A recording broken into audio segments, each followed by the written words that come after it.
Have you ever felt like quitting English? Not because you lack intelligence, but because every disagreement makes you feel small, unheard, and exhausted? In this real story of my life settling and working in the United States, I'll show you how culture shock, marriage conflicts, and workplace debates taught me one powerful lesson: you can disagree calmly, and that skill might change everything. The question that changed everything. What if the real reason you feel like quitting English is not grammar, not vocabulary, not pronunciation, but the fear of disagreement? What if every time someone challenges your opinion, your confidence shrinks, your voice trembles, and your mind goes blank? In this real English story practice about my journey living and working in the United States, I want to begin with the one question that quietly transformed my marriage, my career, and my English fluency. Can you disagree calmly? When I first moved to the United States to settle and build my life, I believed fluency was the ultimate goal. I thought if I could speak smooth, confident English, everything would fall into place. I would succeed at work.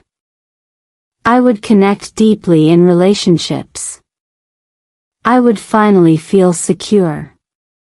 But real life in America is not a language classroom. It is fast, direct, and emotionally honest. People express opinions openly. They challenge ideas. They debate policies. They question perspectives. Disagreement is not hidden behind politeness. It is part of daily conversation. The first time I experienced this in a professional meeting, I felt the ground shift under me. I had prepared carefully. I practiced my sentences. I reviewed my vocabulary. I felt ready. Then, calmly and professionally, a colleague said, "I see your idea, but I don't think it will work long term." The tone was neutral. The intention was constructive. But my body reacted as if I had been personally attacked. My heart raced. My palms felt cold. The English words I knew suddenly disappeared. I smiled politely, but inside, I felt small. That moment stayed with me for days. I replayed it again and again. Later, I understood something powerful. The problem was not my English level. The problem was how I interpreted disagreement. In the culture I grew up in, harmony often meant avoiding conflict. Silence could signal respect. Disagreement could feel like confrontation. But in many American workplaces, respectful disagreement signals engagement. Research in organizational psychology shows that constructive conflict improves team performance, innovation, and decision-making. When people challenge ideas respectfully, solutions become stronger. The disagreement is about the idea, not the person. But when you are adapting to a new culture in the United States, your nervous system does not instantly recognize that difference. Neuroscience explains why. When humans perceive social rejection, the brain activates similar regions associated with physical pain. That means when someone says, "I disagree," your brain may interpret it as threat. Stress hormones rise. Your breathing shortens. Your thinking narrows. This is especially intense when you are speaking in a second language. Cognitive load increases under stress, and fluency decreases. It is not a lack of intelligence. It is biology. At the time, I did not understand the science. I only knew that disagreement made me want to withdraw. In meetings, I spoke less. At home, when my partner and I disagreed about finances, lifestyle choices, or even cultural values, I shut down. I told myself I was protecting peace.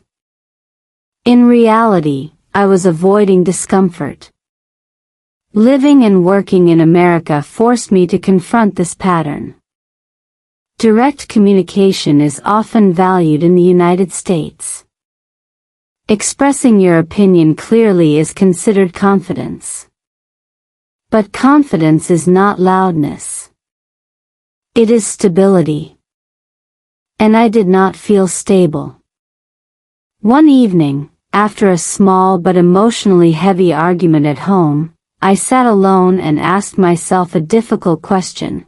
Why does disagreement feel like disrespect? That question changed my perspective. I realized I had unconsciously connected agreement with love and disagreement with rejection. If someone disagreed with me, I felt unaccepted. That belief shaped my reactions. So I began observing more carefully. I watched colleagues debate strategies and then share coffee afterward. I listened to neighbors discuss political policies and still smile at each other the next morning. I noticed couples discussing parenting styles without ending the relationship. I started to see that disagreement, in many parts of American culture, does not automatically damage connection. Psychologists call this emotional regulation and cognitive reframing. When you pause before reacting, your prefrontal cortex, the thinking part of your brain, regains control over emotional impulses. Slow breathing activates the parasympathetic nervous system, reducing stress. Speaking slowly reduces cognitive overload in second language communication. These are not motivational slogans. They are measurable biological responses. I decided to experiment with very small changes. The next time someone disagreed with me at work, I did not rush to defend myself. I paused.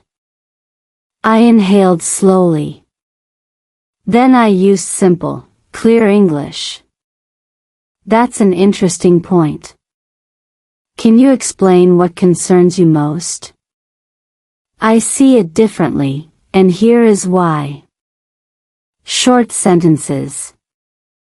Calm tone. Steady pace. The result surprised me. The conversation stayed professional. No one attacked me. In fact, some colleagues thanked me for clarifying my perspective. I realized that calm disagreement actually increased respect. It showed confidence, not weakness. At home, I applied the same principle. Instead of shutting down during conflict, I said, I need a moment to think. Instead of reacting emotionally, I asked, what matters most to you in this situation? Those simple phrases softened our conversations. The arguments did not disappear, but they became more constructive. If you are learning English in 2026, especially if you are building a life in the United States, remember this: fluency is not only about perfect grammar. It is about emotional strength. It is about staying present when ideas clash. It is about separating disagreement from rejection. It is about respecting someone even when you see things differently. This is not just an English listening and speaking practice story. This is a real story about cultural adaptation, marriage challenges, workplace growth, and emotional maturity. It is about learning that respect in disagreement is a skill, and skills can be trained. When I finally understood that disagreement is not danger, but dialogue, my experience in America shifted. I began participating more actively in meetings. I expressed my opinions without fear. I listened more carefully. I stopped trying to win and started trying to understand. And everything, my English, my relationships, my confidence, began to strengthen. So before we continue deeper into my journey of love, cultural differences, climate shock, professional growth, and family life in the United States, I want you to reflect on this question. Can you disagree calmly? Because mastering that skill might be the most powerful English lesson you will ever learn. First winter, first shock. Imagine stepping outside and feeling the air hurt your face. Not just cold, but sharp, metallic, almost personal. That was my first winter in the United States. I had prepared for English. I had not prepared for climate shock. And strangely, the freezing air became the first silent teacher in my journey of learning respect in disagreement. When people talk about moving to America, they often focus on opportunity, career growth, cultural diversity, and the American dream. Few talk about how geography itself can challenge your identity. The United States is not one climate. It is many. Harsh winters in the Midwest. Humid summers in the South. Dry heat in the Southwest. Coastal storms in the Northeast. Each region shapes lifestyle, behavior, even personality. I moved to a state where winter was long and unapologetic. Snow covered the streets for months. The sky turned gray early in the afternoon. The wind did not ask for permission before entering your coat. At first, I thought the weather was just an inconvenience. I soon realized it affected my emotions, my energy, and even my English fluency. Seasonal changes influence mental health. Research on seasonal affective disorder shows that reduced sunlight can lower serotonin levels, affecting mood and motivation. I did not know the scientific term at the time, but I felt the effect. I was more tired, less patient, more sensitive during conversations. When disagreements happened at work or at home, I reacted faster and harder. Cold weather also changed social patterns. In warmer climates, people gather outside. In winter-heavy regions, social life moves indoors. Interactions become more intentional. Conversations last longer. Debates feel more intense because you cannot escape to fresh air easily. For someone adapting to American culture and learning English through real-life conversations, this environment amplified everything. At work, meetings felt heavier during winter months. Discussions about budgets, policies, deadlines, and strategic decisions required direct communication. In American professional culture, clarity matters. People say what they mean. If they disagree, they express it. During my first winter, I struggled to separate environmental stress from interpersonal tension. One afternoon, during a team discussion about adjusting company policy to adapt to regional regulations, I noticed something interesting.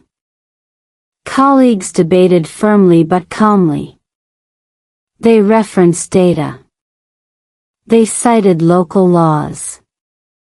They questioned assumptions. No one took disagreement personally. The climate outside was freezing, but the conversation inside was structured. I, however, felt frozen internally. My English listening skills slowed down under stress. When multiple people spoke quickly, my brain tried to translate emotionally before translating linguistically. This is common among second language learners. Cognitive load increases in stressful environments. According to psycholinguistic research, stress reduces working memory capacity, which affects comprehension and spontaneous speech. The more overwhelmed I felt by winter darkness, the more reactive I became during disagreements. At home, small differences about daily routines turned into emotional arguments. My partner, who had grown up in this region, saw winter as normal. I saw it as isolation. Even climate shaped perspective. This is something many people do not realize about living in the United States. Regional climate influences culture. In colder states, planning and structure are highly valued because survival historically required preparation. In warmer regions, flexibility may feel more natural. These environmental patterns subtly influence communication styles, expectations in marriage, and professional behavior. During that first winter, I began noticing how easily discomfort turned into defensiveness. If someone questioned my idea at work, I interpreted it as criticism. If my partner disagreed with my view about adjusting to life in America, I felt unsupported. The truth was simpler: I was tired, adapting, and emotionally stretched. One evening, after walking home through heavy snow, I caught myself thinking, maybe I am not strong enough for this country. That thought had nothing to do with English grammar. It was about belonging. Climate shock triggered identity questions. But winter also taught me something powerful about resilience and calm disagreement. Cold weather forces you to slow down. You walk carefully on ice. You breathe steadily in freezing air. You layer clothing for protection. I began applying the same principles to conversations. Move carefully. Breathe steadily. Protect the relationship, not just your opinion.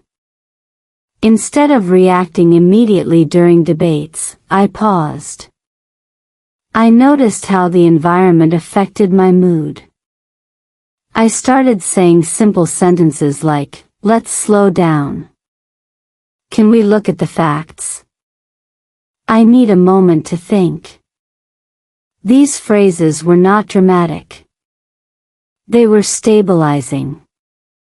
Gradually, I realized something: the external climate and the internal climate are connected. When you regulate one, you influence the other. Emotional regulation became part of my English practice.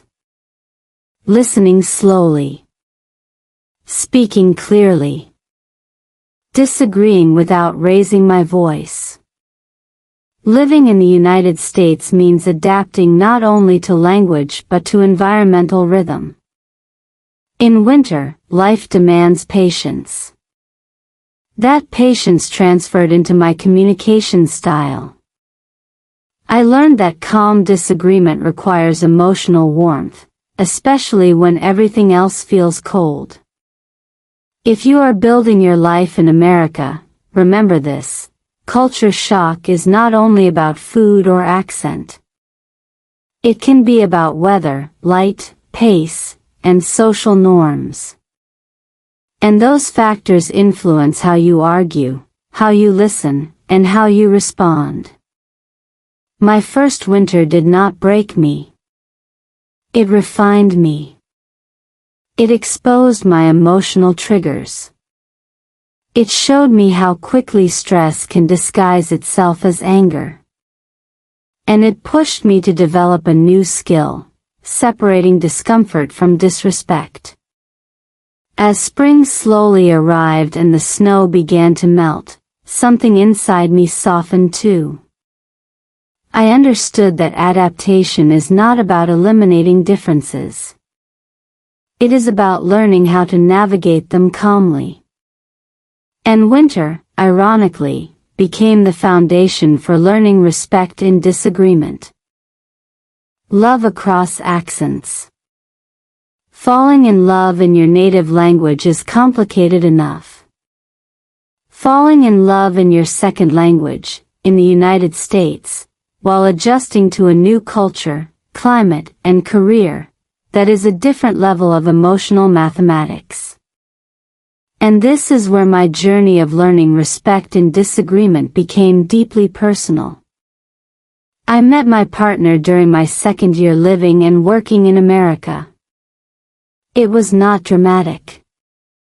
No movie soundtrack. No perfect timing. We met through mutual friends at a small gathering where conversations moved quickly, humor was subtle, and cultural references flew past me like fast cars on a highway. I smiled more than I spoke. I listened carefully. I calculated every sentence before saying it. My partner spoke confidently, directly, and with a warmth that felt grounded. There was something comforting about that clarity. At first, our different accents felt charming. My careful English sounded thoughtful. Their fast American rhythm sounded decisive. We laughed at misunderstandings. We corrected each other gently. It felt light. But love across accents carries invisible layers. In the early months, small differences felt cute. I would ask, "Can you repeat that slowly?" They would tease, "You're improving every week." We talked about cultural differences, family traditions, food, holidays, and even how different regions of the United States view independence and marriage. Those conversations were exciting. They felt like discovery. However, as the relationship grew serious, the tone of our conversations changed. We were no longer discussing abstract ideas. We were discussing life decisions, where to live, how to manage finances, career priorities, long-term goals, and eventually marriage. These discussions required emotional precision. And emotional precision in a second language is exhausting. Research in bilingual psychology shows that people often experience emotions differently in their first and second languages. Your native language carries deeper emotional memory. Your second language can feel slightly more distant.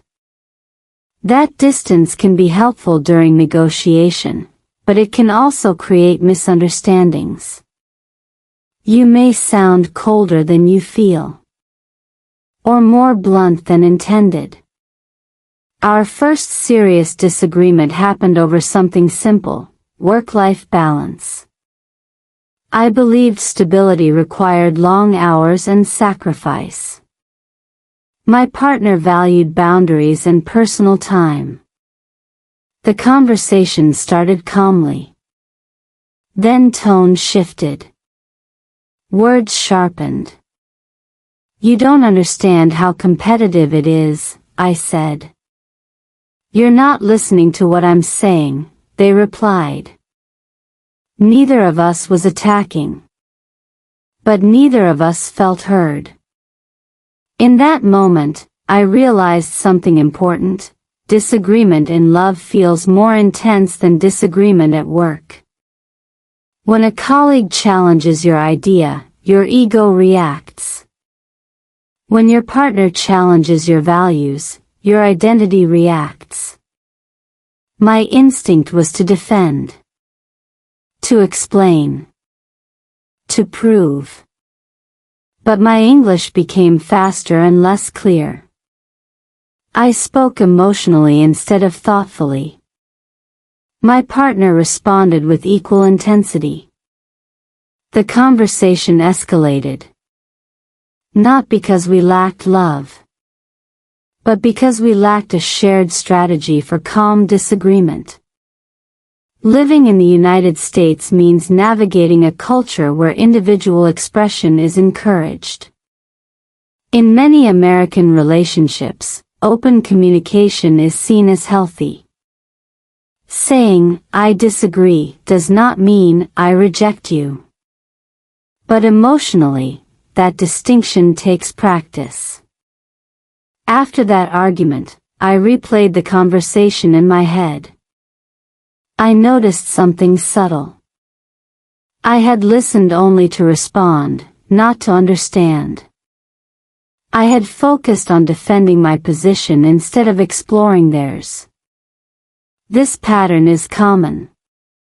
Studies in communication psychology show that during conflict, most people listen with the intention to reply, not to comprehend. The next time tension appeared, I tried something different. Instead of starting with my opinion, I asked a question. "Can you tell me what worries you most?" That sentence slowed the energy. It shifted the focus. My partner explained their fear of burnout, of losing connection, of building a life that felt efficient but empty. For the first time, I truly heard the emotional layer beneath the words. Then I responded more slowly. "I think I'm afraid of failing," I admitted. That vulnerability changed the tone of the conversation. It was no longer about winning. It was about understanding. Love across accents requires patience. It requires recognizing that tone can carry more weight than vocabulary. A short sentence spoken sharply can damage more than a long explanation spoken calmly. I began practicing small English phrases intentionally. "I understand your point. Let me think about that. I feel overwhelmed." These were not advanced expressions. But they were powerful because they created space. We also learned to separate timing from topic. Not every disagreement needs immediate resolution. Emotional regulation matters. Neuroscience shows that when heart rate increases significantly during conflict, cognitive processing decreases. In simple terms, when you are too emotional, you cannot think clearly. Taking a break is not avoidance. It is strategy. Over time, our arguments became conversations. Not perfect. Not always smooth. But more respectful. I learned that disagreement in marriage is not a sign of incompatibility. It is a test of emotional maturity. Living and loving in the United States challenged me to redefine strength. Strength was not raising my voice. It was lowering it. Strength was not speaking faster. It was speaking clearer. Strength was not insisting on being right. It was staying present. Our different accents stopped being barriers. They became reminders. We came from different backgrounds, different climates, different communication styles. But respect could bridge those differences. This stage of my journey taught me a critical lesson in real English story practice. Language is not just grammar. It is emotional intelligence in motion. If you want to build a life in America, a career, a marriage, a family, you must learn how to disagree without destroying connection. And that lesson would soon be tested in ways I never expected. The policy argument. Some arguments are not about dishes, schedules, or tone. Some arguments carry the weight of identity, values, and the country you now call home. Our first major policy disagreement happened on a quiet Sunday afternoon, and it shook me more than any workplace debate ever had. We were sitting in the living room, sunlight coming through the window, news playing softly in the background. A discussion about American public policy had just aired, a debate about economic regulations and social responsibility. My partner made a comment about supporting a specific approach. I disagreed almost instantly. At first, it was casual. "I don't see it that way," I said. "Why not?" they asked. That simple question felt like an invitation, and somehow also like a challenge. Living and working in the United States had already exposed me to open political and policy discussions. In many American social settings, debating public issues is normal. People exchange opinions about taxes, healthcare, education, climate policies, immigration laws, and workplace regulations with surprising directness. In professional environments, discussing policy implications is often part of strategic planning. But this was different. This was personal. I began explaining my view quickly, referencing my experiences as an immigrant professional adapting to American systems. I talked about fairness, opportunity, responsibility. My voice became firmer. My partner responded with equal clarity, citing economic research and long-term implications. The conversation grew sharper. "You're oversimplifying it," I said. "And you're being emotional about it," they replied. That sentence landed hard. When someone tells you that you are being emotional, especially in a second language, it can feel dismissive. My chest tightened. I felt misunderstood. Not just intellectually, but personally. My identity as someone building a life in America felt questioned. This is where disagreement becomes layered. In cross-cultural relationships, policy debates are not abstract. They reflect how each person interprets freedom, responsibility, community, and opportunity. These interpretations are shaped by upbringing, education, and lived experience.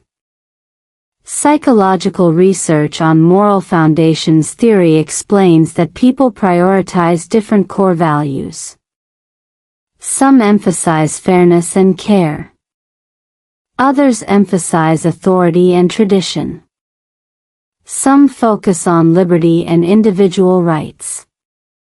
When those value systems clash, discussions feel deeper than facts. In that moment, our disagreement was not about a single policy. It was about worldview. I felt the familiar physiological reaction: faster heartbeat, shorter breath, narrowing focus. Neuroscience calls this emotional flooding. When the amygdala perceives threat, even social threat, it signals the body to prepare for defense. Logical thinking decreases. Language processing becomes less efficient. This is why, during heated arguments, you struggle to find the right words. My English, which had improved so much, suddenly felt fragile again. I wanted to win. I wanted to prove I understood American systems. I wanted to show that my perspective was informed and rational. Instead of listening, I prepared counterarguments in my head while my partner was still speaking. That was the turning point. Mid-sentence, I realized I had stopped hearing them. I was only waiting to respond. And in that pause, that small moment of awareness, something shifted. I remembered the question that started my journey: can you disagree calmly? So I slowed down. I think this matters to me because of my experience, I said more quietly. Can you help me understand your main concern? The atmosphere changed slightly. Not dramatically, but enough. They explained their perspective again, this time with more detail. Instead of interrupting, I focused on comprehension. I asked clarifying questions. Are you worried about long-term sustainability? Do you think this policy could create unintended consequences? When I shifted from defending to exploring, the conversation transformed. We were no longer opponents. We were analysts. This aligns with research in conflict resolution. Studies show that when participants in a disagreement ask open-ended questions instead of making accusatory statements, defensive responses decrease. Curiosity reduces hostility. Tone regulates outcome. We did not end the discussion in full agreement. That is important. Respectful disagreement does not require identical conclusions. But we ended it with mutual understanding. I see why you care about that, my partner said. And I understand your concern, I replied. That exchange may sound simple. But emotionally, it felt like progress. Living in the United States means engaging with diverse viewpoints daily. American society includes wide political, cultural, and ideological diversity. If you want to build stable relationships, professional or personal, you must develop the skill of separating disagreement from disrespect. That afternoon taught me a deeper lesson. Calm disagreement requires self-awareness. You must notice when your ego enters the conversation. You must recognize when your identity feels threatened. You must choose clarity over volume. It also taught me something about love. In marriage, policy debates are not tests of loyalty. They are opportunities to understand how your partner interprets the world. If you shut down those conversations, you lose insight. If you attack, you lose connection. If you stay calm, you gain depth. This was not the last disagreement we would have. It was not even the hardest. But it was the first time I consciously chose respect over reaction. And that choice changed the direction of our communication. Because in a country built on debate, the ability to disagree calmly is not just a social skill. It is a survival skill. When silence hurts more. Silence looks peaceful from the outside. No raised voices. No sharp words. No visible conflict. But sometimes silence is not peace, it is pressure building underground. And during my early years living and working in the United States, silence became my most dangerous habit.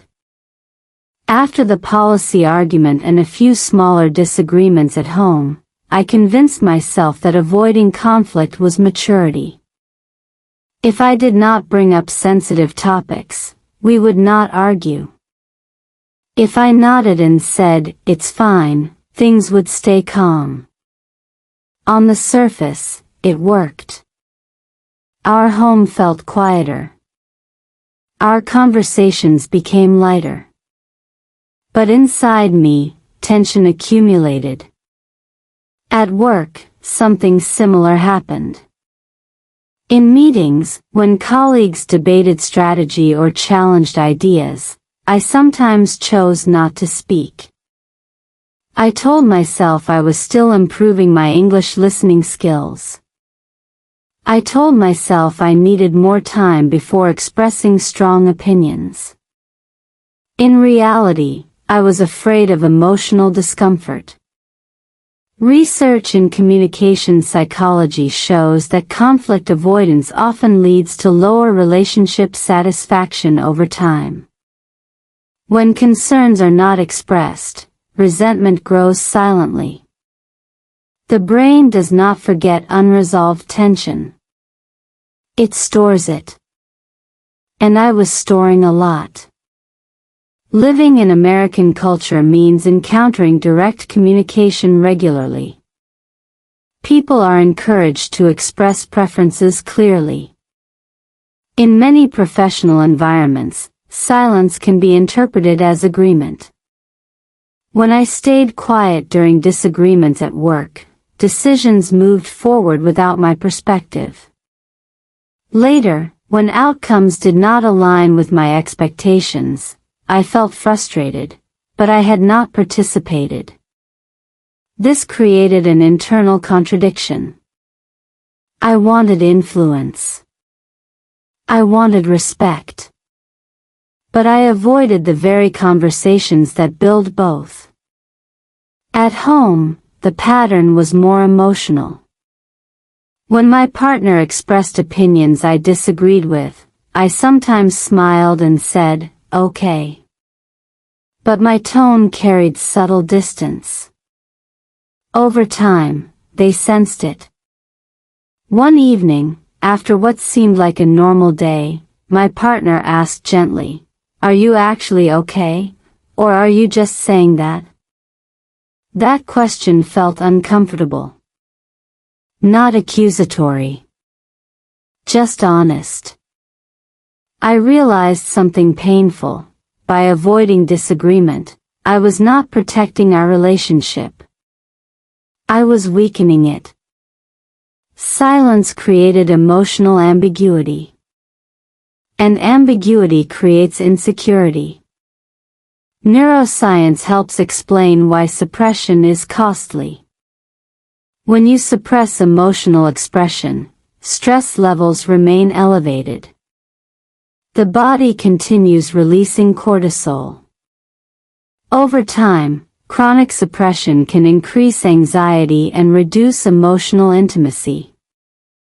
In simple terms, pretending everything is fine when it is not damages both you and the relationship.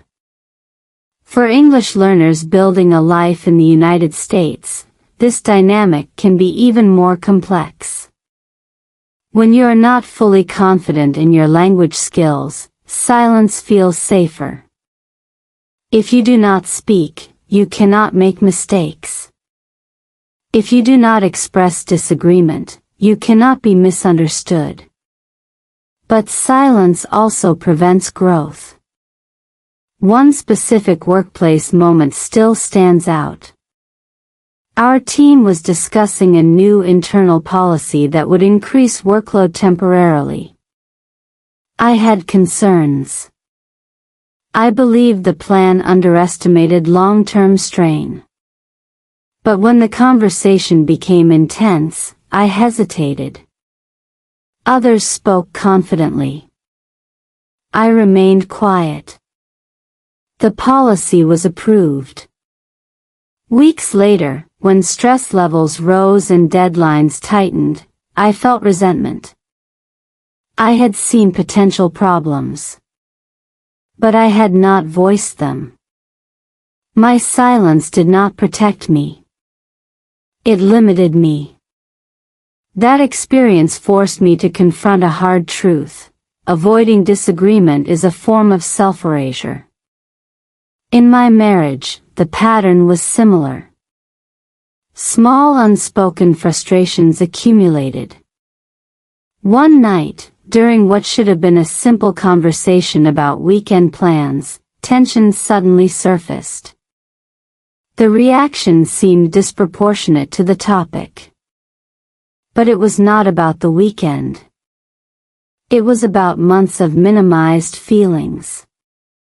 "You never say what you really think," my partner said quietly. That sentence hurt more than any direct criticism. I had believed I was being respectful by staying quiet. But respect without honesty is incomplete. Real respect includes transparency. This realization became another turning point in my journey of learning respect in disagreement. Calm disagreement is not only about tone. It is about courage. It requires expressing your thoughts clearly, even when your voice feels uncertain. Psychological research on assertiveness highlights the difference between aggression, passivity, and assertiveness. Aggression prioritizes self at the expense of others. Passivity prioritizes others at the expense of self. Assertiveness balances both. It communicates needs clearly while respecting the other person. I began practicing assertive English phrases intentionally. "I see your perspective, but I feel concerned about. Can we revisit this? I'd like to share a different viewpoint." These were not dramatic speeches. They were structured expressions. At first, my voice still trembled slightly. But I noticed something powerful. Each time I expressed myself calmly, my confidence grew. My English improved not because I memorized more vocabulary, but because I used it in meaningful conversations. At home, I made a commitment. No more hidden tension. If something mattered, I would say it respectfully. Not immediately in the heat of emotion, but clearly, at the right time. The surprising result was closeness. When I expressed concerns calmly, my partner responded with more understanding. Silence had created distance. Honest dialogue created intimacy. Living in the United States taught me that freedom of speech is not only a political principle. It is a relational practice. If you want to build a stable career and marriage here, you must learn to participate in dialogue, not hide from it. Silence feels safe in the short term. But in the long term, it quietly damages confidence and connection. And I was finally ready to replace silence with something stronger, calm, respectful voice. When respect feels impossible, but you choose it anyway. There was a season in my marriage when respect did not feel natural. It felt forced. It felt unfair. It felt like surrender. We had already survived culture shock, financial stress, long work hours, and the loneliness of starting over in the United States. But what almost broke us was something smaller, daily disagreements that slowly turned into silent distance. This is the part of the journey no one posts about. When I first immigrated to the United States, I believed that if two people love each other enough, they will understand each other automatically. But love and understanding are not the same. especially when you come from different cultural expectations about marriage, communication, and pride. In my culture, raising your voice during an argument can mean passion. In his culture, it meant disrespect. In my mind, being direct meant honesty. In his mind, it felt aggressive. And without realizing it, we were not fighting about the topic. We were fighting about how we fought. One evening after work, both exhausted, the argument began over something simple: finances. Bills. Savings. Priorities. Normal adult responsibilities. But the tension beneath those words was much deeper. "You never listen," I said. "You always assume I'm wrong," he replied. And suddenly, it wasn't about money anymore. It was about identity. About feeling valued. About feeling safe. In that moment, I wanted to win. I wanted to prove my logic. I wanted him to admit I was right. But something in me paused. I remembered a question that had been quietly growing in my heart. Can you disagree calmly, even when you feel misunderstood? That night, I tried something different. Instead of interrupting, I listened. Not to respond. Not to defend. But to understand. It was uncomfortable. My ego screamed inside me. My pride felt bruised. But I stayed quiet long enough to hear something new. He wasn't attacking me. He was afraid. Afraid of financial instability. Afraid of failing as a provider. Afraid that the American dream we both sacrificed for might slip away. And for the first time, I realized, respect in disagreement means seeing fear beneath the anger. This is one of the biggest lessons I learned living and working in the United States. In American workplaces, disagreements happen daily. Meetings. Projects. Feedback. People debate ideas openly. But the most respected leaders are not the loudest voices. They are the calmest. Calm does not mean weak. Calm means secure. I began practicing this at work too. When colleagues challenged my ideas, instead of reacting defensively, I asked questions. Can you help me understand your concern? What would you suggest instead? Simple sentences. Real English. But powerful. Slowly, I noticed something. When I stayed calm, people lowered their tone. When I showed respect, even in disagreement, conversations became productive instead of personal. And at home, the same shift began. One evening, during another disagreement, I said quietly, I don't agree with you, but I respect your perspective. There was a long pause. And in that pause, something softened. Respect is not agreement. It is acknowledgement. We still disagreed. We still had different opinions about money, parenting, career direction. But the emotional temperature changed.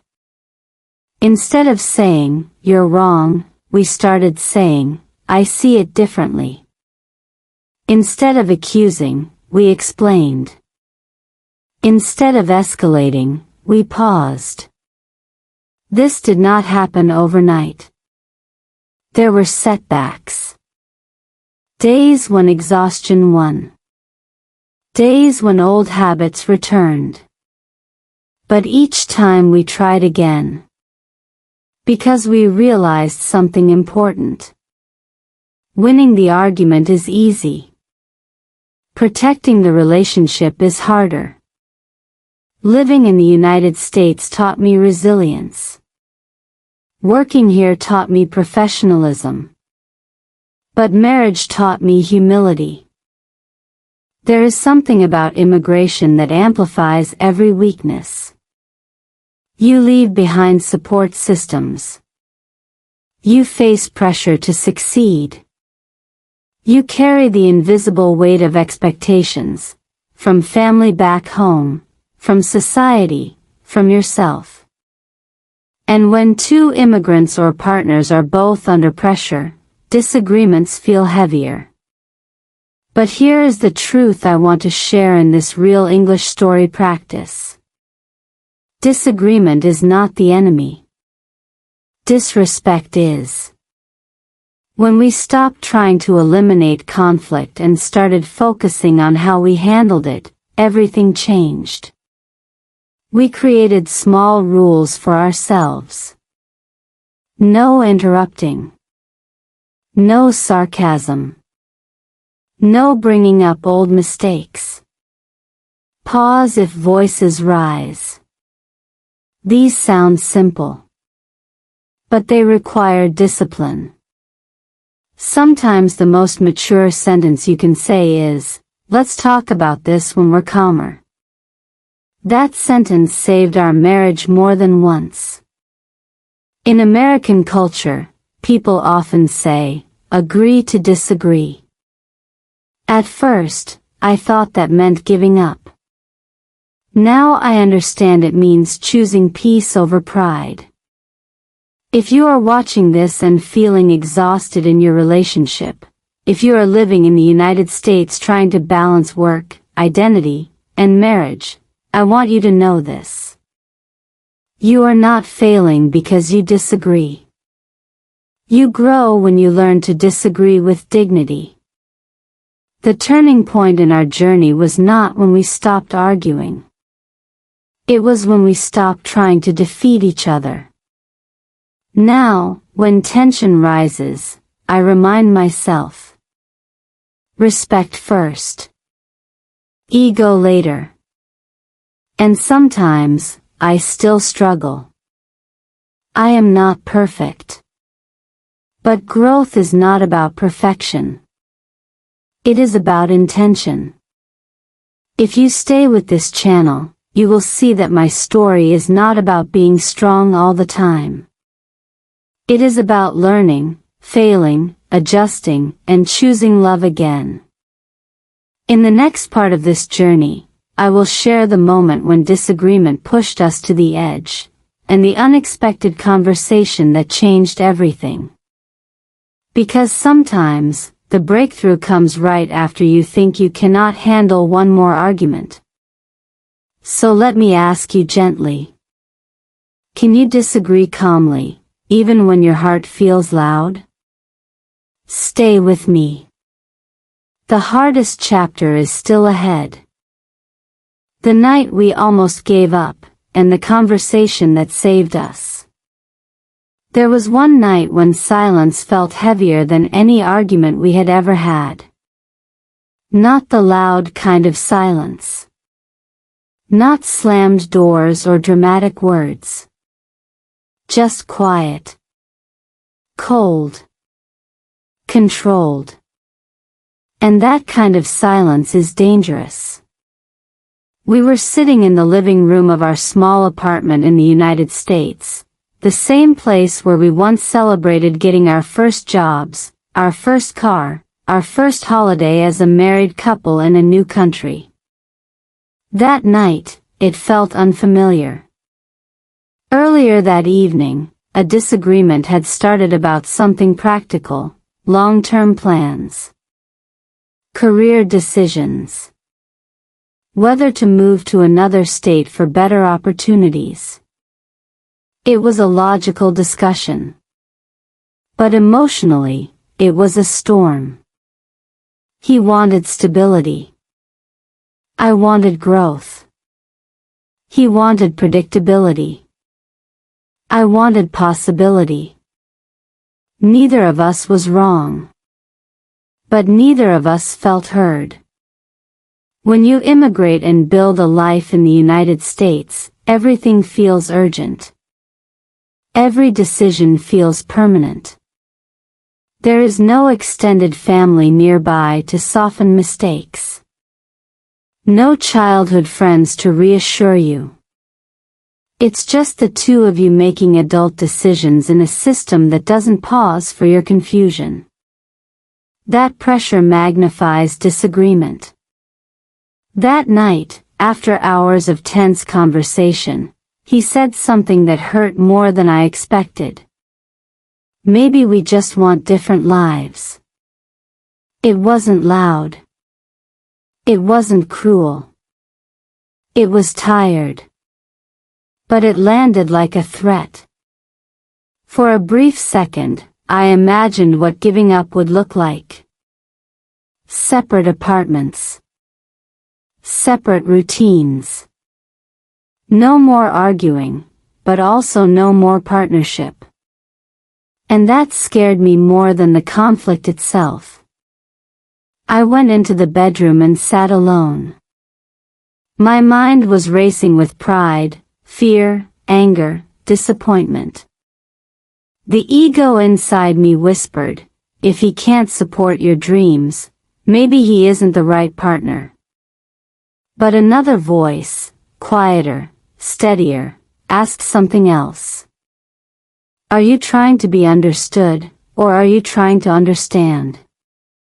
That question changed everything. For the first time, I stopped replaying what he said and started asking why he said it. He grew up in a family where financial instability created constant stress. Moving frequently meant insecurity. To him, stability was safety. Staying in one place wasn't laziness, it was protection. And me? I came from a background where opportunities were limited. Immigration felt like a second chance at life. To me, staying still felt like fear. We weren't fighting about geography. We were fighting about security. In American workplaces, I had learned something important. When people defend their ideas strongly, it usually means those ideas are connected to something deeper, identity, history, fear of failure. Why hadn't I applied that wisdom at home? So I walked back into the living room. He looked tired. I probably did too. Instead of restarting the debate, I said something different. I think we're both scared. Just about different things. That sentence opened the door. He didn't interrupt. He didn't argue. So I continued. I'm afraid that if we don't take opportunities, we'll regret it. I'm afraid of staying small. He nodded slowly. Then he said, I'm afraid of losing what we've built. There it was. Not ambition versus laziness. Not courage versus fear. Just two people trying to protect their future in different ways. That conversation lasted hours. Not heated. Not defensive. Honest. We didn't immediately agree on what to do. But we agreed on something more important. We are on the same team. Respect in disagreement is not about lowering your standards. It's about raising your awareness. Living and working in the United States taught me to speak confidently. But marriage taught me to listen courageously. Courage is not just chasing dreams. Sometimes courage is staying in the room when it would be easier to walk away. That night, we made a small but powerful commitment. Before making major decisions, we would always ask, what fear is driving this opinion? That question became our anchor. Over time, we found a compromise. Not a perfect solution, but a balanced one. We explored new opportunities without risking everything at once. We created timelines. We created financial buffers. We planned instead of panicked. And something unexpected happened. Our disagreements became more respectful. Because once you understand someone's fear, you stop treating them like an opponent. If you are watching this real English story practice and feeling like your relationship is hanging by a thread, especially while navigating immigration, career pressure, and cultural adjustment in the United States, I want you to hear this clearly. The breaking point is not always the end. Sometimes it is the beginning of real honesty. That night, we almost gave up. Not because we didn't love each other, but because we misunderstood each other's fear. And fear, when unspoken, sounds like rejection. Now, when disagreements arise, I try to remember. Behind every strong opinion is a vulnerable story.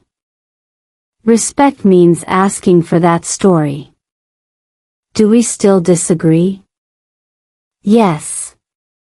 But now, disagreement feels like problem solving, not warfare.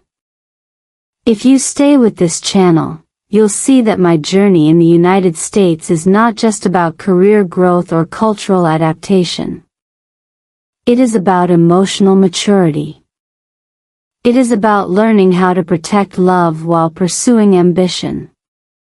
In the next part, I will share the habit we built, a simple weekly practice, that transformed our communication and strengthened our marriage even during stressful seasons. Because surviving one hard night is not enough. You need systems that protect you when emotions run high. So let me ask you something honest. When was the last time you asked your partner what they were afraid of, instead of what they wanted? Stay with me. The real transformation didn't happen in one conversation. It happened in what we chose to do after it. The weekly habit that protected our marriage in the United States. After the night we almost gave up, we realized something uncomfortable.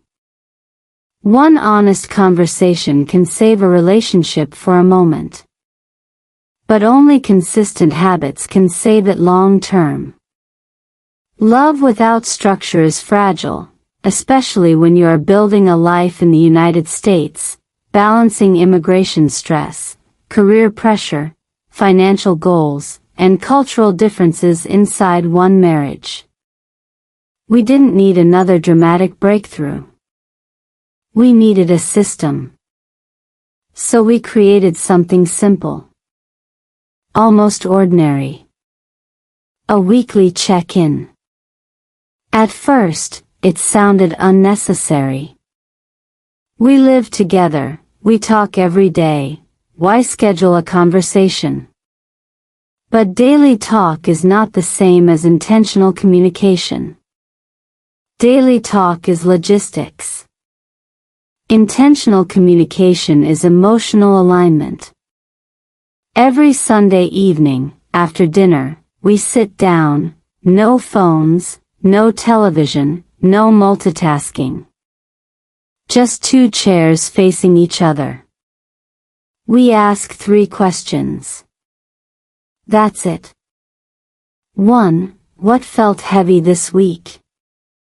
2. What felt good this week? 3.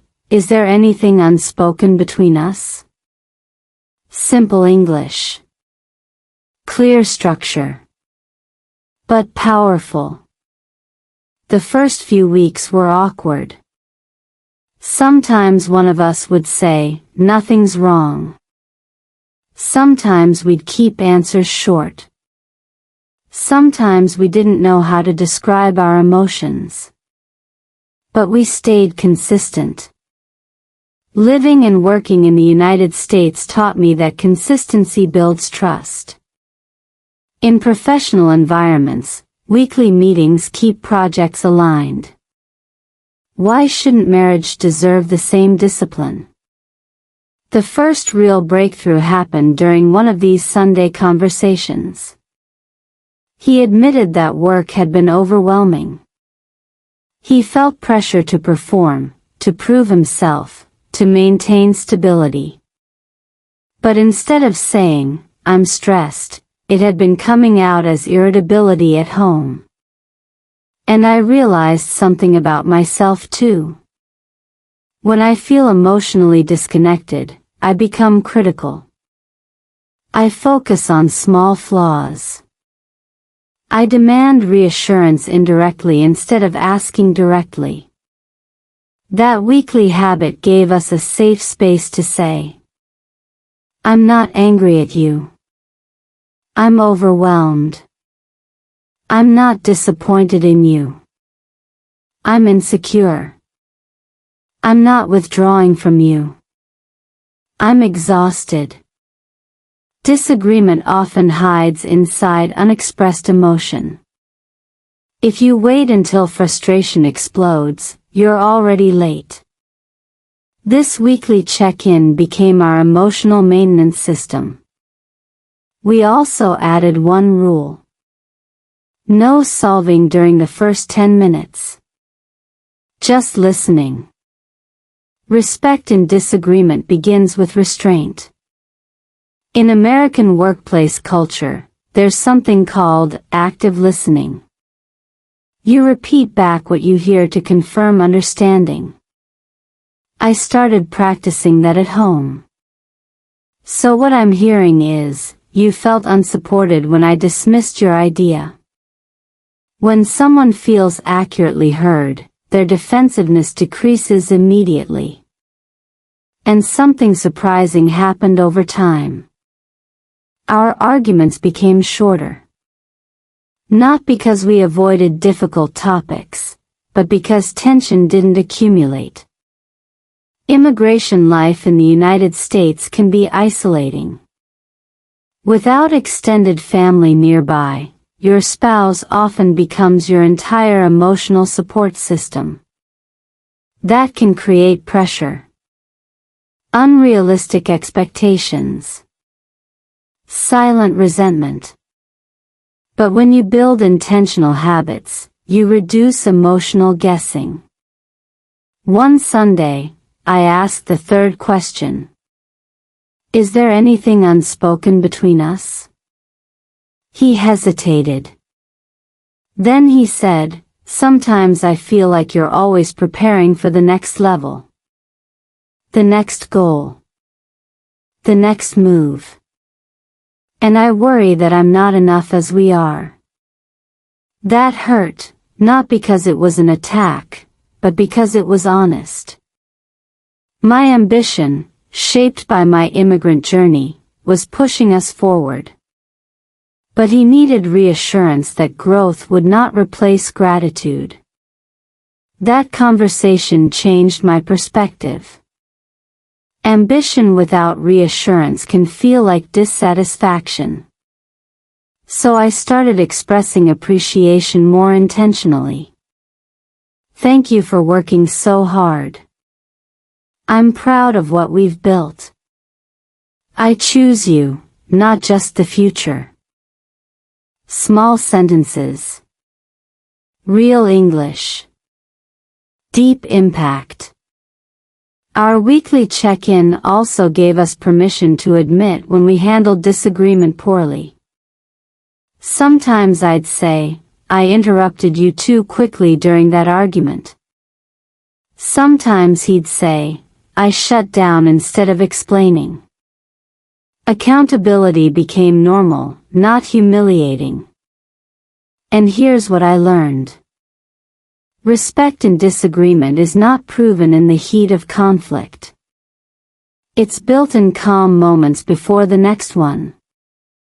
If you are living in the United States, navigating marriage while chasing stability and opportunity, I want you to consider this. What if your relationship doesn't need more passion, but more structure? Emotional maturity is rarely dramatic. It is repetitive. That weekly habit did not eliminate all conflict. We still disagree about money, career direction, time management, and personal goals. But now we disagree from a place of connection, not distance.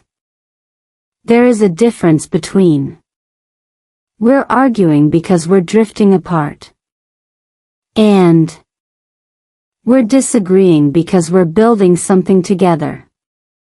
The Sunday check-in reminds us that we are building. And maybe the most powerful shift is this. We no longer wait for crisis to talk deeply. We talk before the damage. If you've been feeling like your relationship only communicates during arguments, maybe that's your sign. Don't wait for the next explosion. Create a system. Choose a time. Ask 3 honest questions. It might feel awkward at first. Growth often does. But what feels unnatural today can become your strongest foundation tomorrow. In the next part of this journey, I'll share how this habit was tested during one of the most stressful seasons of our life in the United States, when external pressure almost broke our internal stability. Because habits are easy when life is calm. The real test comes when everything feels uncertain. So let me ask you gently. If you scheduled one honest conversation this week, what truth might finally come to light? Stay with me. The hardest season was still ahead, and this simple habit was about to prove its strength. When external pressure tested everything we built. There's a difference between practicing healthy communication when life is stable, and trying to hold on to respect when everything feels uncertain. Our weekly check-ins were working. Our disagreements were calmer. We were learning how to listen without attacking, how to explain without blaming. And then life in the United States tested us again. It started with work instability. A restructuring announcement at his company. Budget cuts. Role changes. Unclear future. The kind of corporate language that sounds polite but feels threatening. At the same time, I was pursuing a new professional opportunity, one that required more time, more risk, and emotional investment. On paper, we were still functioning. Paying bills. Showing up to work. Smiling in public. But inside our home, anxiety was rising. Immigration life carries a specific kind of pressure. When you build your life in the United States, your visa status, employment security, and financial stability are often connected. One shift at work can feel like a domino effect. Security is not just emotional. It's legal. It's structural. And stress changes how people communicate. He became quieter. I became more intense. He wanted predictability. I wanted control. Our Sunday check-in came during one of the most tense weeks. When I asked, what felt heavy this week, he didn't answer immediately. Finally, he said, I feel like I'm standing on unstable ground. That sentence stayed with me. standing on unstable ground. I realized that while I was focused on growth and opportunity, he was focused on survival. And survival mode does not respond well to pressure. That week, our disagreement wasn't loud, it was subtle. It showed up in tone. In short responses. In small irritations over insignificant things. The trash. The dishes. The schedule. But underneath those surface frustrations was one unspoken fear. What if everything we built here disappears? Respect in disagreement becomes much harder when fear is constant. One evening, after another tense exchange, I almost reacted the old way.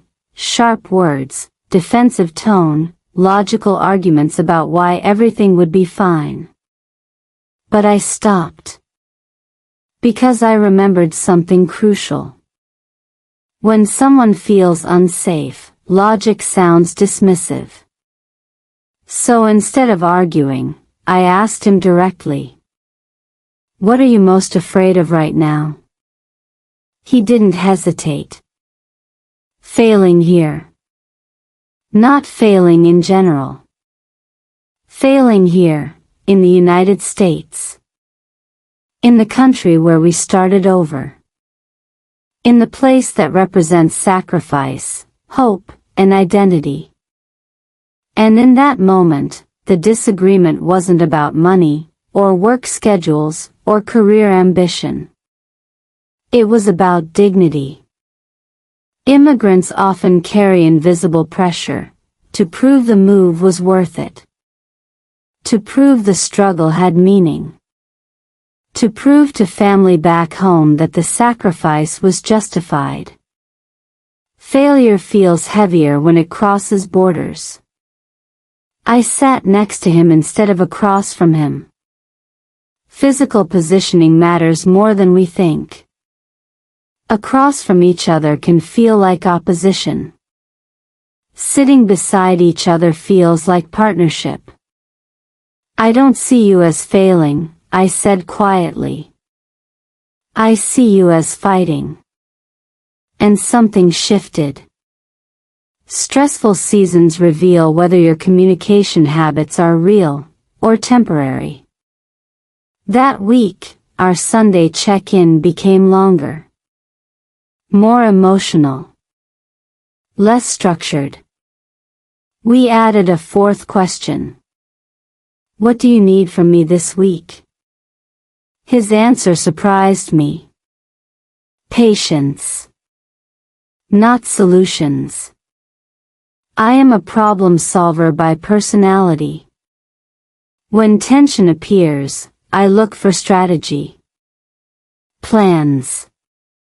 Action steps. But sometimes respect means resisting the urge to fix. It means sitting in uncertainty together. In American work culture, productivity is rewarded. Efficiency is praised. Solutions are valued.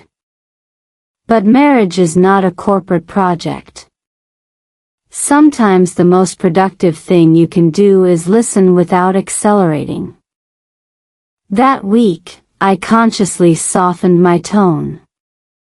I reduced pressure about future planning. I expressed appreciation more frequently. I reminded him, and myself, that our value was not tied to one company or one season. And he did something powerful too. He admitted when stress made him withdraw. He started saying, I'm overwhelmed today. It's not about you. That sentence alone prevented so many misunderstandings. Because when stress is unnamed, it feels personal. When it is named, it becomes shared. We still disagreed during that season. We debated financial decisions. We discussed backup plans. We analyzed worst-case scenarios. But the energy changed. We were no longer fighting each other. We were facing uncertainty together. If you are living in the United States, navigating career pressure while protecting your marriage, I want you to understand something deeply.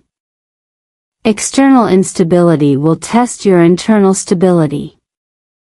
You cannot control corporate decisions, economic shifts, immigration policies, market changes. But you can control how you speak to the person beside you when fear rises. Respect and disagreement during calm seasons builds skill. Respect and disagreement during crisis builds strength.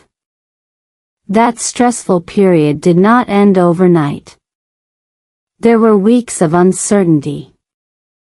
Conversations with managers. Revised plans. Adjustments. But we didn't fracture.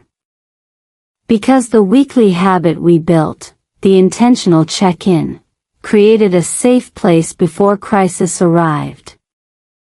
In the next part of this journey, I will share the unexpected outcome of that season, and how facing uncertainty together transformed not just our communication, but our confidence as a couple in the United States. Because sometimes the season that feels like collapse becomes the season that proves your foundation. So let me ask you honestly. When external pressure rises, do you turn against each other, or toward each other? Stay with me. The outcome of that unstable ground surprised both of us. The unexpected outcome that strengthened our marriage. When you live long enough under pressure, you expect the worst. That stressful season, work instability, financial uncertainty, emotional exhaustion, felt like it was leading toward loss. We prepared ourselves mentally for disappointment, for setback, for sacrifice. But what actually happened surprised us. His company restructured, but instead of eliminating his role, they offered him a new position. Different responsibilities. Higher expectations. More visibility. It wasn't easy. It wasn't comfortable. But it was growth. And here's what shocked me the most. He almost didn't accept it. Not because he wasn't capable. Not because he didn't want advancement. But because he doubted himself. Stress had quietly weakened his confidence. And in that moment, our entire journey of learning respect and disagreement became real again. He said, "What if I can't handle it?" That question wasn't about work. It was about identity. About belonging in the United States. About whether we truly deserved the life we were building. Immigration has a way of planting silent doubt. Even after years of living and working in the United States, there are moments when you feel like you are still proving your place. I looked at him and realized something important. During our hardest disagreements, we had learned how to challenge each other respectfully. Now I needed to support him intentionally. Respect is not only about staying calm in conflict. It is also about speaking belief into someone when they question themselves. Instead of giving a motivational speech, I asked him something simple. If this opportunity belonged to someone else, would you think they were capable? He answered immediately. Yes. Then why are you the exception? Sometimes the strongest support is not emotional reassurance, it is logical clarity delivered with kindness. That conversation felt different from our earlier conflicts. There was no tension. No defensive tone. Just vulnerability. And vulnerability, when met with respect, creates strength. He accepted the role. The first few weeks were intense. Longer hours. New expectations. Higher stakes. And our communication habits were tested again. When he came home exhausted, it would have been easy for frustration to spill over. For small irritations to become arguments. But something had changed in us. Instead of assuming distance meant disconnection, I asked, "Do you need quiet or encouragement tonight?" That question became powerful. Because sometimes support looks like conversation. And sometimes it looks like space. Meanwhile, I was facing my own professional challenges. New goals. New risks. The pressure to succeed in a competitive American environment. There were evenings when both of us felt drained. And yet, something unexpected happened. We stopped competing for whose stress was heavier. That shift alone strengthened our marriage more than any romantic gesture ever could. Earlier in our relationship, stress sometimes created comparison. I worked all day. So did I. I'm exhausted. Me too. But during this season, we started saying something different. How can we protect each other tonight? That language changed the atmosphere. Respect and disagreement had taught us emotional discipline. Now we were using that discipline to protect peace.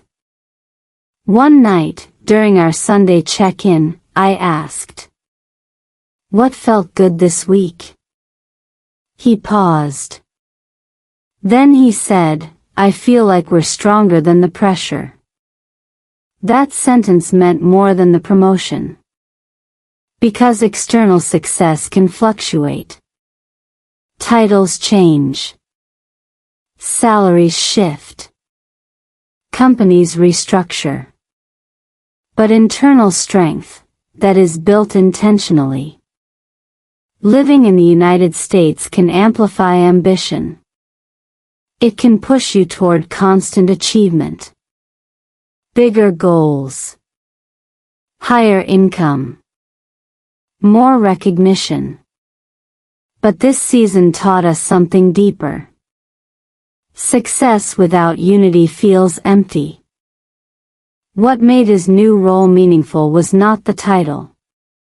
It was the fact that we faced uncertainty together, without turning against each other. Looking back, I realized something powerful. The disagreement about stability versus growth that once divided us had evolved. Now we were balancing both. He brought structure and caution. I brought vision and courage.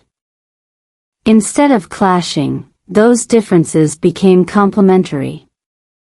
And that is the hidden lesson inside this real English story practice.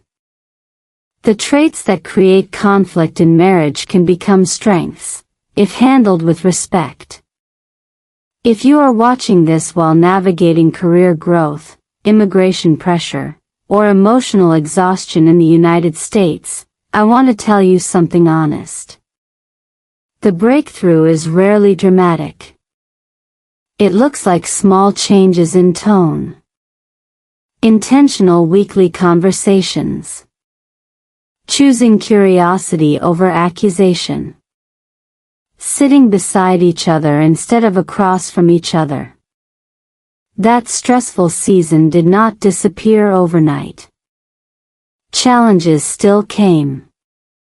There were still disagreements about priorities and time and energy. But we no longer feared disagreement. We understood it. And understanding removes panic. In the next part of this journey, I will share the personal transformation I didn't expect, how learning respect in disagreement didn't just change my marriage, it changed how I see myself as an immigrant, a professional, and a partner in the United States. Because sometimes the greatest growth is not in your relationship status. It is in your emotional maturity. So let me ask you something quietly. If pressure revealed your relationship today, would it expose cracks or strength? Stay with me. The most personal lesson of this journey is still ahead. How learning respect in disagreement changed me from the inside out. For a long time, I thought this journey was about saving our marriage. But slowly, I realized something deeper. Learning respect in disagreement didn't just protect our relationship, it transformed me. When I first moved to the United States, I was focused on survival and achievement. I wanted to prove that immigrating was the right decision. I wanted to grow professionally, speak confident English, adapt quickly, and build a life that looked stable from the outside. Success felt urgent. Failure felt unacceptable. And somewhere in that urgency, I developed a habit I didn't notice at first. I tied my worth to being right. In disagreements, especially early in our marriage, I felt anxious when I couldn't win the argument. If my logic was stronger, if my reasoning was clearer, I felt secure. If I lost the debate, I felt small. It wasn't really about the topic. It was about control. Immigration can intensify that instinct. When you leave your home country and rebuild your identity in the United States, so many things feel uncertain: language, culture, career path, social belonging. Control becomes comforting. And disagreement feels like a threat. But over time, practicing calm disagreement forced me to confront something uncomfortable. My need to win was rooted in fear. Fear of being dismissed. Fear of being overlooked. Fear of losing significance in a new country where everything felt competitive. When I began asking myself, why do I need to be right now? The answers were rarely logical. They were emotional. That awareness changed how I saw conflict. Disagreement was no longer a battlefield. It became a mirror. A mirror reflecting my insecurities, my pride, my impatience. One Sunday during our weekly check-in, he said something simple. Sometimes when we argue, it feels like you're trying to prove something, not solve something. That sentence stayed with me for weeks. Because he was right. I wasn't always arguing for clarity. Sometimes I was arguing for validation. Living and working in the United States taught me to speak confidently. In professional meetings, I learned to defend my ideas clearly, to contribute strongly, to articulate my opinions in English without hesitation. But I brought that same intensity home. And home requires softness. There is a difference between confident communication and defensive communication. Confidence invites dialogue. Defensiveness demands agreement. Learning respect in disagreement required me to slow down my reactions. To pause before responding. To ask myself, am I protecting the relationship, or protecting my ego? That question alone changed so many conversations. Another transformation happened in how I handled criticism.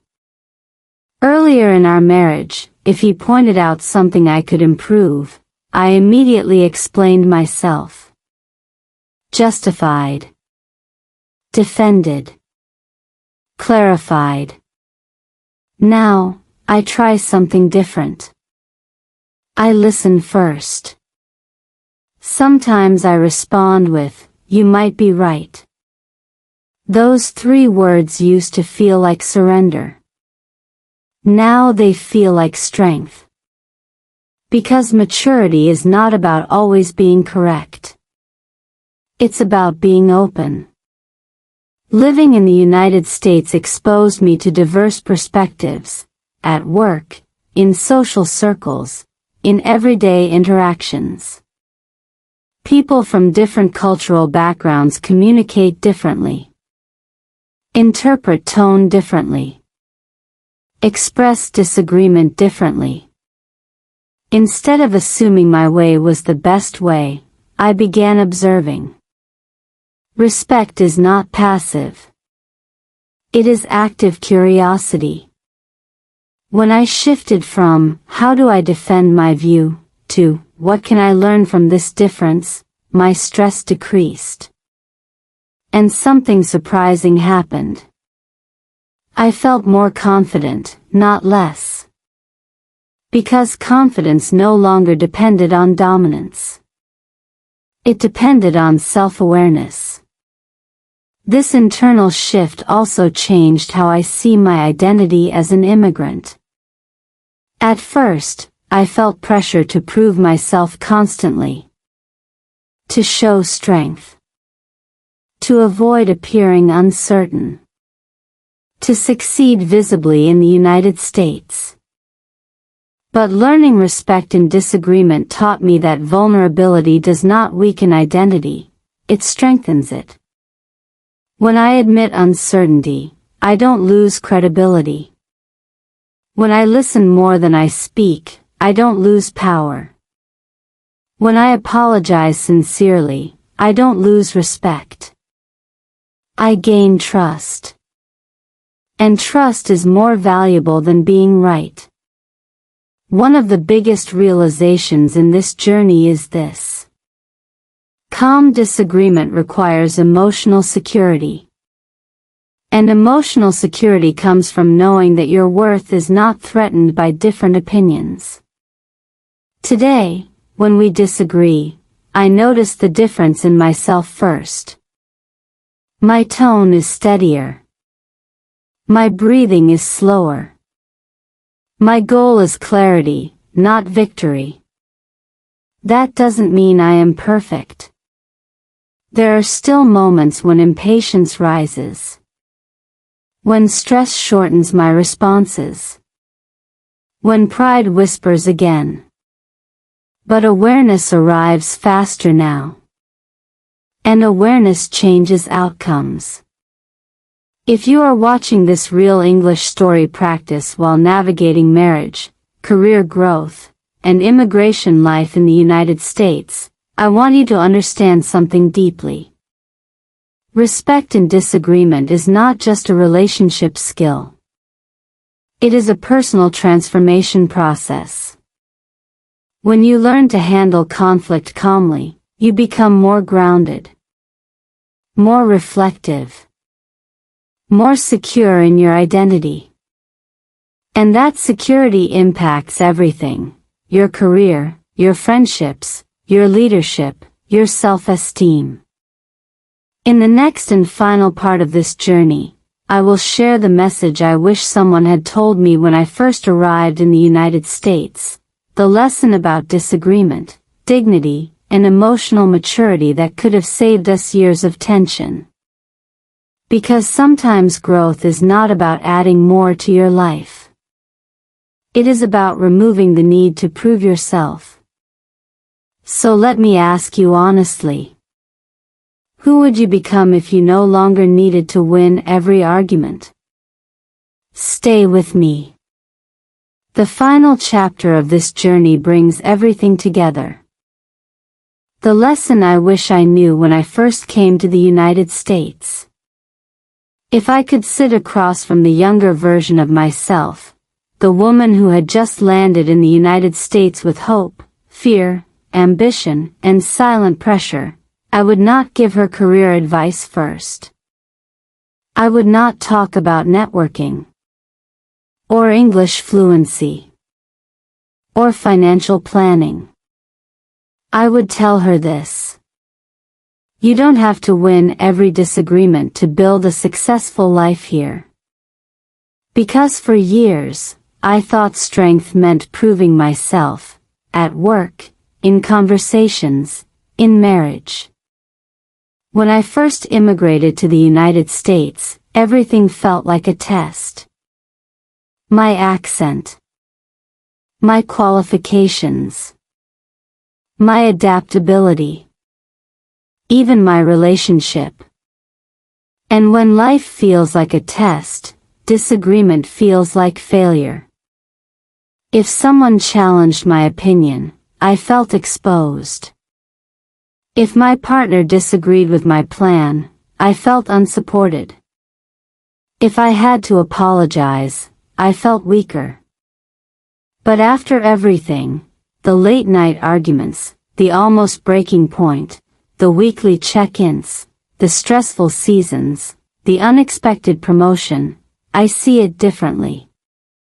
Disagreement is not a threat to your identity. It is training for your maturity. Living and working in the United States taught me many practical skills. But marriage taught me emotional discipline. And emotional discipline changed how I move through the world. Here is the lesson I wish I had understood earlier. Respect in disagreement is not about silence. It is about dignity. Dignity in tone. Dignity in timing. Dignity in intention. There were moments in our journey when I believed that passion justified intensity. That being honest required sharpness. That being ambitious meant pushing hard, even in conversation. Now I know something deeper. Calm is powerful. When you speak calmly during disagreement, you communicate stability. When you listen without interrupting, you communicate security. When you admit fault without collapsing into shame, you communicate confidence. Confidence is quiet. One of the biggest shifts for me happened when I stopped asking, how do I protect my position, and started asking, how do I protect our connection? That single question reshaped my marriage. It also reshaped how I lead at work, how I handle feedback, and how I respond to cultural differences in the United States. In diverse environments, disagreement is normal. Different backgrounds create different viewpoints. If you take every difference personally, you will always feel defensive. But if you approach difference with curiosity, you grow faster. Immigration forced me to grow externally. Disagreement forced me to grow internally. And here is the truth I want to leave you with in this real English story practice. You can disagree calmly and still be strong. You can apologize and still be respected. You can change your mind and still be confident. In our marriage, the biggest transformation was not that we stopped arguing. It was that we stopped trying to defeat each other. We learned to sit on the same side of the table, even when the topic was uncomfortable. We learned to pause when emotions rose. We learned to say, help me understand, instead of, you're wrong. Those small shifts built emotional safety. And emotional safety builds resilience. There will always be new challenges. Career changes.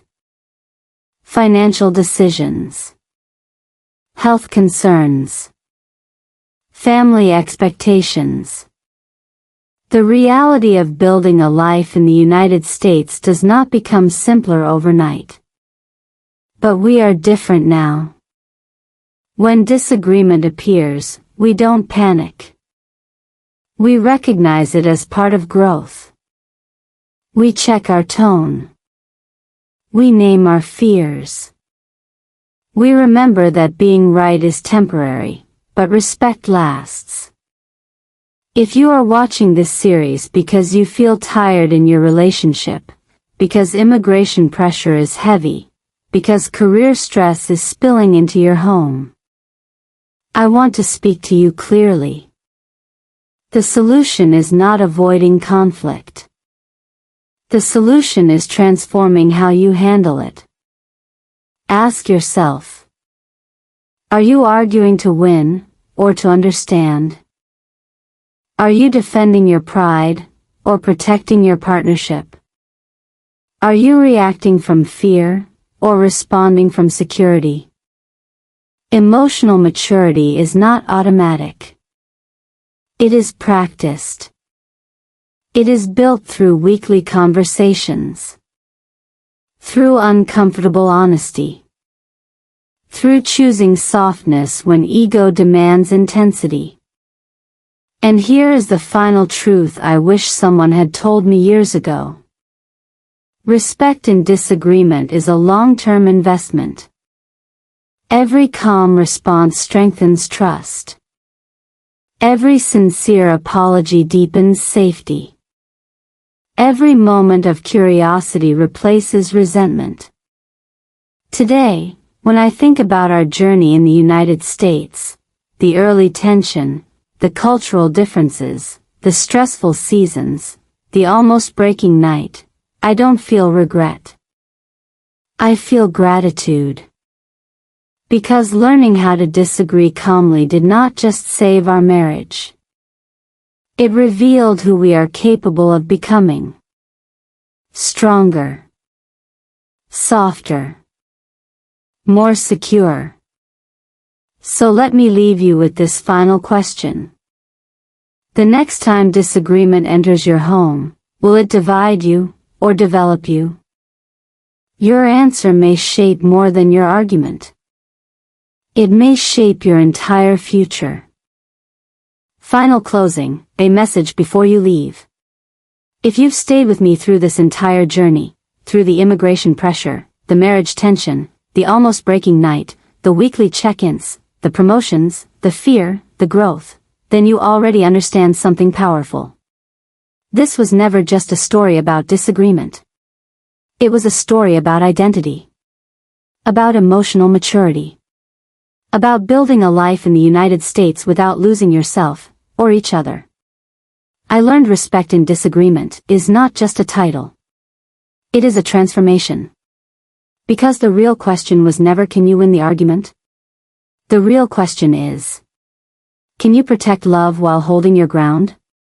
In a world that rewards loud opinions and instant reactions, choosing calm communication is radical.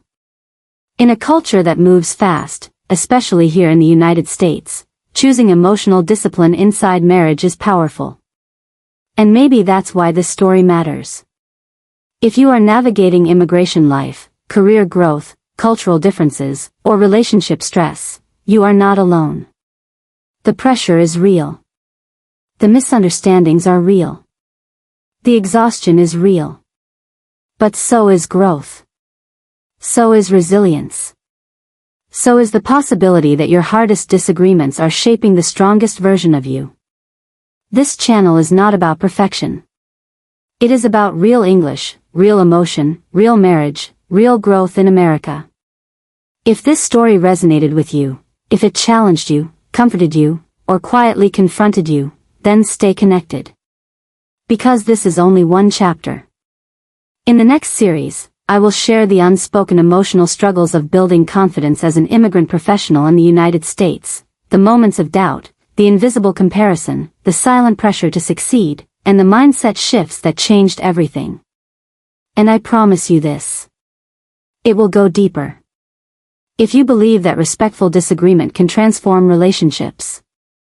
If you believe emotional maturity is more powerful than ego.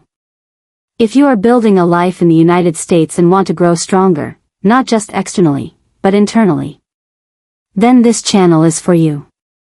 Subscribe for more real English story practice.